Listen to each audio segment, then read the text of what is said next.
আজকে আমাদের মাঝে সম্মানিত সভাপতি আমাদের সাজ্জাদ ভাই, চতরা সোনালী ব্যাংক ম্যানেজার, আর উপস্থিত আছেন অতিথিবৃন্দ, উপস্থিত আছেন আজকে যে দুটি দল, 5 বিবি বনাম গোপালগঞ্জ, গোপালপুর, আর উপস্থিত আছেন আমার দর্শক ভাইরা, মা বোনেরা, সকলের প্রতি রইল আমার সালাম, আসসালামু আলাইকুম। আমাদের মাঝে আজকে উপস্থিত আছেন প্রধান অতিথি হিসেবে অত্র ইউনিয়নের সম্মানিত চেয়ারম্যান নূর মোহাম্মদ মঞ্জু ভাই।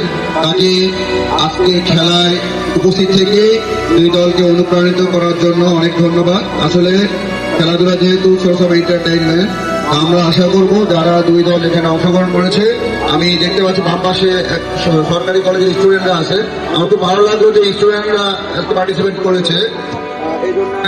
আমার মনে হয় আজকে খেলাটা বেশি উপভোগ করা হবে। আমি সম্মানিত রেফারিদেরকে বলবো তারা যেন কোনো প্রকার খেলাতে ইন্টারফেয়ার না করে, পক্ষপাতিত্ব না করে সুন্দরভাবে খেলা পরিচালনা করে। কারণ আমরা এখানে খেলা আয়োজন করেছি শুধুমাত্র এন্টারটেইন করার জন্য, এখানে কোনো আপনার বাণিজ্যিক কোনো উদ্দেশ্য নাই। তাছাড়া যেহেতু খেলাটা সোর্স অফ এন্টারটেইনমেন্ট, সবাই যেন আনন্দ পায় খেলাটাতে। এই জন্য আমার প্লেয়ার ভাইদের প্রতি অনুরোধ, তারা যেন ডিসিপ্লিন মেইনটেইন করে খেলাটা পরিচালনা করে। ধন্যবাদ। আসসালামু আলাইকুম।